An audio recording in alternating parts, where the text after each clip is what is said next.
And breaking news coming in at this point in time, the JPC looking into the 2G scam has summoned former Telecom Secretary PJ Thomas in connection with the 2G investigations.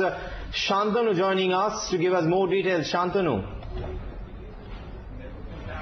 Absolutely. In fact, information coming in as of right now. We know that the Enforcement Directorate is also investigating the 2G scam, along with the CBI and other investigative agencies have deposed before the JPC. And according to information coming in, the ED has told the JPC that they are looking into the maze of investments and all the possible PML or Prevention of Money Laundering Act, which has been violated in this case. And in that case, the ED has said that, has told to the JPC that all this needs to be looked into. And the JPC chair. Yes, we'll come back to you for more on that, Shantanu. But in the meantime, the Times exclusive.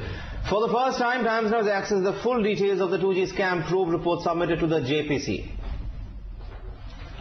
In fact, this CBI report gives a complete picture questioning the ADAG Swan connection, also brings the Essar group under the probe. However, significantly, the Tatas and the Radias have both been cleared. Right, Srinjoy Chaudhary, senior editor, joins us with the details of the CBI copy. Srinjoy, starting with Anil Ambani's group, what does the report say about ADAG's links with Swan Telecom? Well, very clearly, this 47-page report has really looked at Anil Ambani's ADAG group, and it makes one very important point, that Swan Telecom is really part and parcel of the Anil Ambani Reliance group. As far as Swan is concerned, it says very clearly that Swan is basically a front for the Anil Ambani group, and if it is a front, it is virtually owned by Reliance Telecom. It is, in fact, it should not be there, because very simply it would not be allowed under the rules to even bid. So clearly, Anil Ambani's ADAG group is in the wrong according to the CBI, because it says very clearly that yes, Swan is a part of ADAG group, and therefore it is virtually owned by the ADAG group, and therefore it should not even have been allowed to ask for licenses. Absolutely. In fact, Shantanu also with us at this point in time. Shantanu, the report also claims that Essar Group violated Department of Telecom guidelines. Absolutely. In fact, as Srinjoy was explaining a few minutes back, it clearly goes on to add that the entire report aims basically to say that these two companies, be it Swan or be it Loop, were acting as associates, one on behalf of Reliance and another on behalf of Essar. But what is interesting, as Srinjoy was also pointing out, that as far as the Tata Unitech deal goes, the report went on to add that Tata's are absolutely clear. And in fact, one transaction between Unitech and Tata cannot be taken as an instance to go and to the extent of saying that it's also an associate, as is the case of Essar or is the case of Reliance. In fact, the report interestingly also gives a very clean chit to the corporate lobbyist Neera Radia, and goes on to add that prima facie there are no evidence of criminal conspiracy or corruption against Neera Radia, but it goes on to add that there are some procedural steps which might be taken by the CBI, and that they're even contemplating right now. Back to you, Deep. Right, Shantanu, let's go across to Srinjoy now. Srinjoy, the CBI report also gives a clean sheet, apparently, to both Tata as well as Neera Radia. Tell us more about that. Yes, absolutely. I mean, if you look at it here, it says very clearly there is no evidence of criminal misconduct on the part of Ms. Radia in the 2G Spectrum's case. Now, that cannot be it cannot be more clear than that. What the CBI has said very clearly is that Neera Radia, who we've been hearing a lot about in recent times, is in the clear. Now, what other investigative groups will do, we do not know. They could do differently, but as of now, the CBI is saying very clearly that yes, it has given a clear, clean chit to Neera Radia. There is no criminal misconduct against her. Yes, there could be some administrative improprieties, and they can be looked into in the future. But as far as this is concerned, there is a clear, clean chit, courtesy, of course, the CBI. All right, absolutely. In fact, the report is interesting because it also gives the first proof that the CBI is in fact actively looking at probing decisions taken by Danyati Maran as Telecom Minister. Times now has exclusive access to the report that says that decisions by the ministry are in fact being questioned. Srinjoy joins us with more on that. Srinjoy, what exactly does the report say about Maran?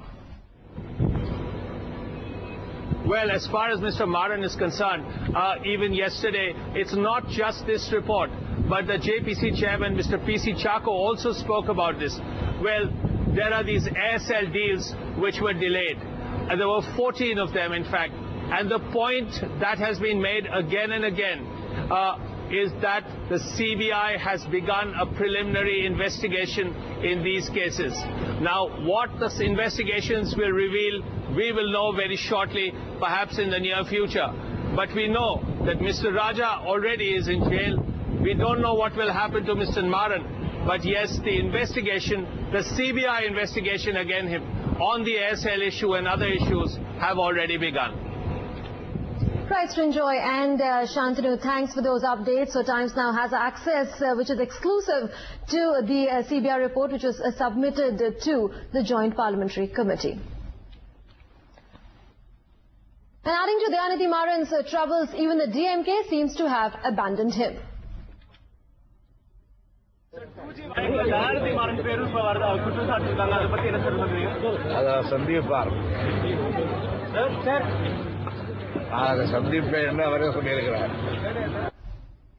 Now, in the meantime, Times has tracked down former Telecom Secretary D.S. Mathur, witness in the 2G case, who was the Telecom Secretary while Danyati Maran was Telecom Minister between 2004 and 2007.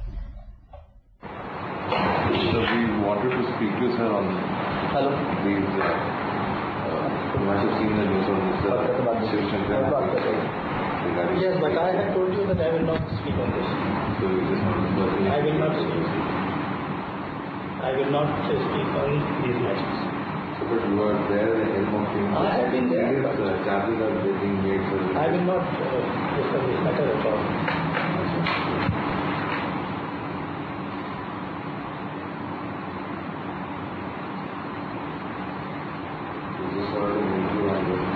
Well, you are welcome to meet me, but beyond that, I'm sorry. Nothing will be discussed as far as these matters concerned. So you have spoken on this report? I had spoken in November. After that, I never spoken. So you had moved out from the department in December 2007? Last year of 2007. Sorry, this year, which one? 31st December 2007. So last year. And you were there for about 2 years? 11 now. So then, Mr. Thomas was there in 2009. Thomas came after me. Right after you. No, after me came Mr. Behura. And after Behura came Thomas. So when the sale happened at that time, when the spectrum allocation happened, that time you were there or Mr. Behura was there? Which is spectrum allocation? This 2G. Spectrum allocation has been going on since. So the sort of controversial one. That happened in 2008. Well, 2008, yeah, that's what was going on. That was not a job in there. I retired in the Radia of 2007.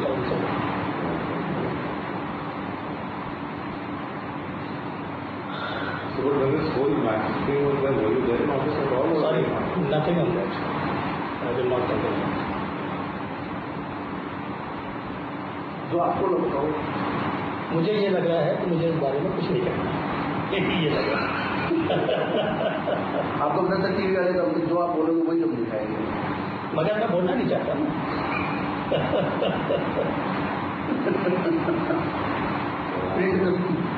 Print तो है नहीं, हम लोग TV जो बोलोगे तो बोलते हैं, लगाते हैं जो बोलोगे आप। अपने उसकी बात है कि भाई बात करनी है या नहीं करनी है। कॉन्ट्रोवर्शियल इश्यूज हैं, कोर्ट में चल रहे हैं, मैं विटनेस हूँ,